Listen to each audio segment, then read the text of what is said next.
Dividing by zero is a math equivalent of Googling your own name and finding nothing. It breaks reality. And today we're going to find out why your calculator freaks out when you try it. Picture this. You've got your 8-slice medium pan pizza. If there are 4 people, you can divide it. 2 slices each, easy. If there are 2 people, 4 slices each, still easy.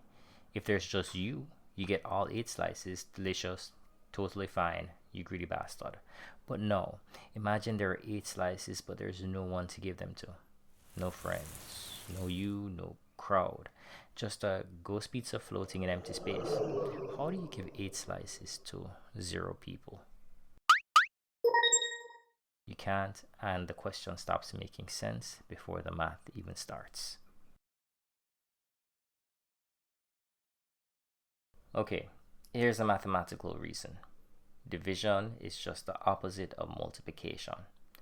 So, if I say 6 divided by 3 is equal to 2, I can check it by multiplying because 3 times 2 is equal to 6. This works perfectly. Now let's try this with 0. Suppose we say 6 divided by 0 is equal to some number x. That means 0 times x is equal to 6. But here's the problem. 0 times any number is 0. 0 times a million, 0. 0 times negative infinity, still 0. There's no number you can multiply by 0 to get 6, which means this operation has no value in the rules of math. Your calculator isn't being rude when it flashes error. It's saving you from falling into a math black hole. Because if we pretended dividing by 0 worked, it would break everything. For example, if 1 divided by 0 is infinity and 2 divided by 0 is also infinity, then 1 is equal to 2. You can prove anything you want. Money falls from the sky, Mondays are optional, pineapples belong on pizza. Alright, to be fair, they do, and if you disagree, that's a you problem. So dividing by 0 is just chaos for a calculator.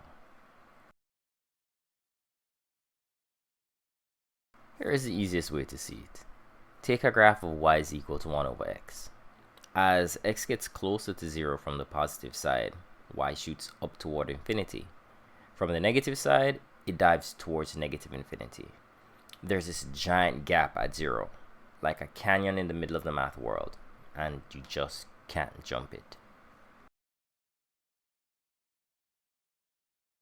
Okay, so here's a nuance. People love to say, dividing by 0 equals infinity. It sounds dramatic, like math is pulling a magic trick. But here's the thing, that's not really true in regular arithmetic. It's a special case from something called limits. Let's break it down. Remember when we said 0 times any number is 0? Because 0 is basically the ultimate kill switch. Multiplying it by anything drags that thing straight down to hell. It makes it 0.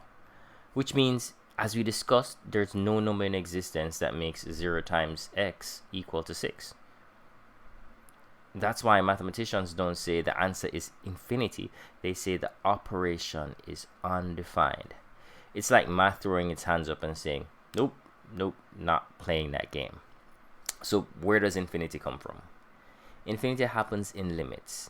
Imagine dividing by smaller and smaller numbers. For example, 6 divided by 1, then 6 divided by 0.1, then 6 divided by 0.0001. The result shoots higher and higher on a graph as the denominator gets closer and closer to 0. The curve itself rockets off to infinity. But, and this is the important part, 0 itself is off limits. Infinity only shows up as you approach 0, never when you actually hit it. It's like walking up to the edge of the Grand Canyon and saying, wow, that cliff goes on forever. Sure, but you still can't walk across it. Try and you're just falling into the void.